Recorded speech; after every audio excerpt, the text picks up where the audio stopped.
When the Buddha teaches equanimity, he teaches an equanimity that has to know its time and place.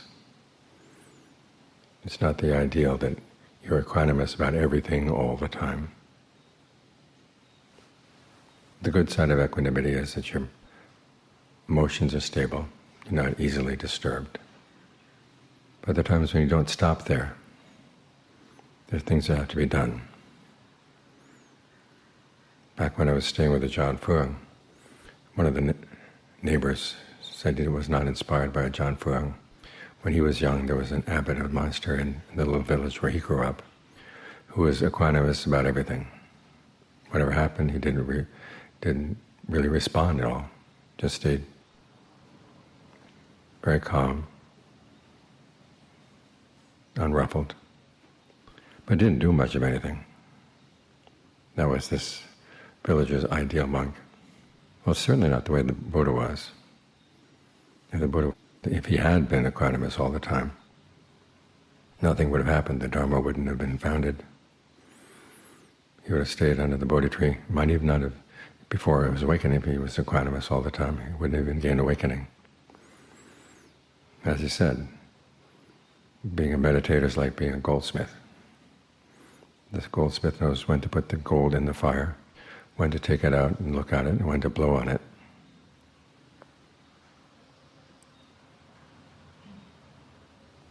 Putting it in the fire means making an effort.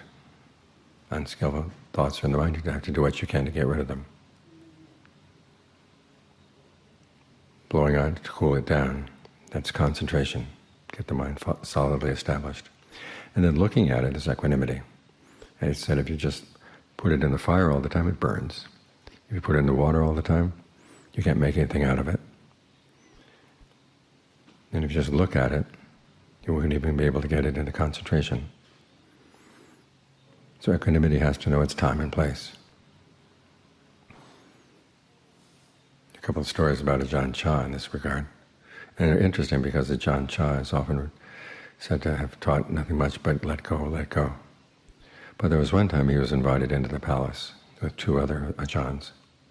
It was during a time when the military and the students were attacking each other verbally.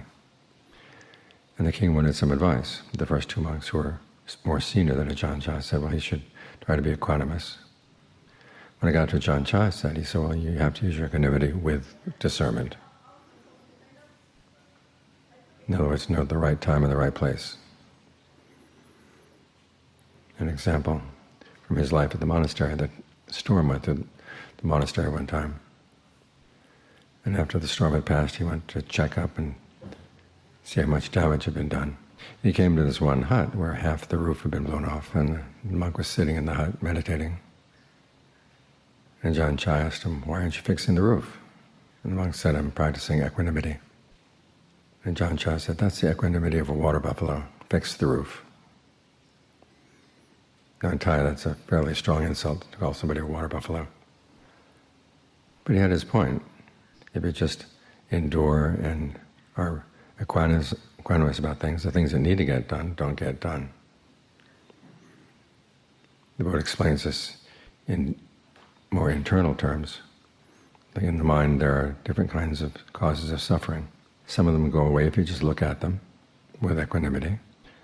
But with others you have to exercise what he calls the fabrication. The first kind are the ones that are there in the mind largely because you're not paying attention. When you stop and you look at them, you realize they're foolish. And it's very easy to let them go. But with others, though, you're more attached. These are the ones that you have to figure out what's the allure. Why do you like them? And what are their drawbacks? You have to watch to see when they arise, what causes them to arise. And we're talking about causes inside the mind. When they pass away, what passes away together with them. In other words, you have to understand them so you can make a good value judgment. Are they really worth the effort they involve? Do the drawbacks outweigh the allure, or does the allure outweigh the drawbacks? In the case of greed, aversion, and delusion, if you're fair, you have to realize that the drawbacks way outweigh the allure. That's when you develop dispassion for them and gain your escape. So in some cases you have to do a lot of thinking. Other cases you don't do much thinking at all. And the discernment lies in knowing which is which, when you apply which tactic. So you can't say that the Buddha wants us to be equanimous about everything. He does want us to be unswayed by events. That's the kind of equanimity that comes from endurance. In other words, you make up your mind that you're not going to be affected by things. And as your practice gets deeper, then you find that as the mind gets deeper into concentration, you can base your equanimity on the well-being that comes first from getting the mind to settle down with a sense of pleasure and a sense of rapture even. So it feels that its needs have been met. Then you become equanimous based on concentration. So even though you have to start out with an attitude that you're not going to be easily affected by things, as the Buddha said, make your mind like earth. People pour disgusting things on the earth, but the earth doesn't shrink away, it doesn't get disgusted. You have to train your mind so that when things you don't like about yourself appear in your own mind, you're willing to admit them. You don't run away from them. That's when you can deal with them. But to be more solidly based, you have to be able to develop a state of concentration where there's a sense of well-being. When the mind is well fed like that, then the equanimity that comes is much less begrudging. Because when you tell yourself not to react, there can sometimes be a resentment. When the equanimity comes from a sense of well-being, there's no resentment at all. So when you practice equanimity, remember it has to have its time and place.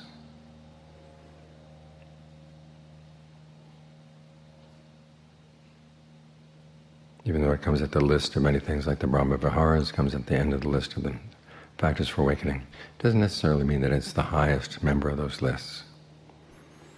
What it means is it has to be based on the qualities that come before.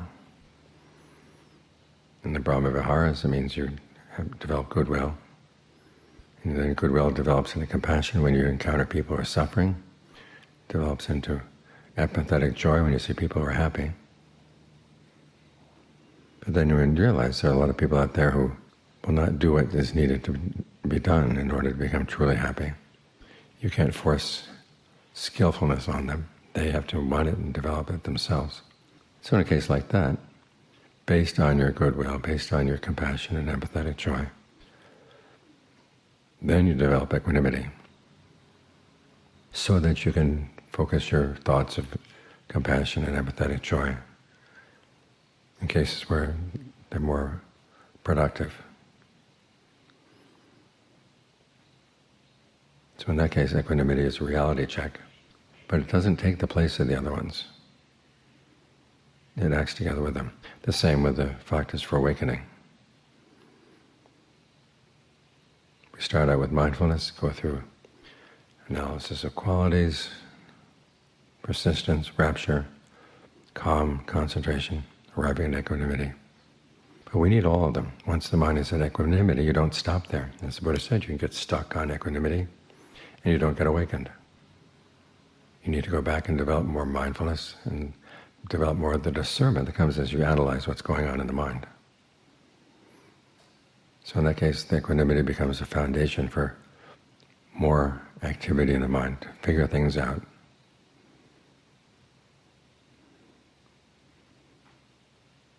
So you never find equanimity listed alone. It's always together with other qualities that support it, and then it makes more complete, but at the same time they all have to work together. That's what it means to have equanimity with discernment. You understand the right time and the right place to be equanimous, the right time and the right place to base your actions on a state of mental stability, but move on from there to do what needs to be done. We have our duties, after all. We have to comprehend suffering, abandon its cause, realize its cessation, and develop the path. Those things are not going to happen if you're just equanimous. But they will likely be more effective if you can maintain a state of mind that is stable and not easily shaken, and then build on that.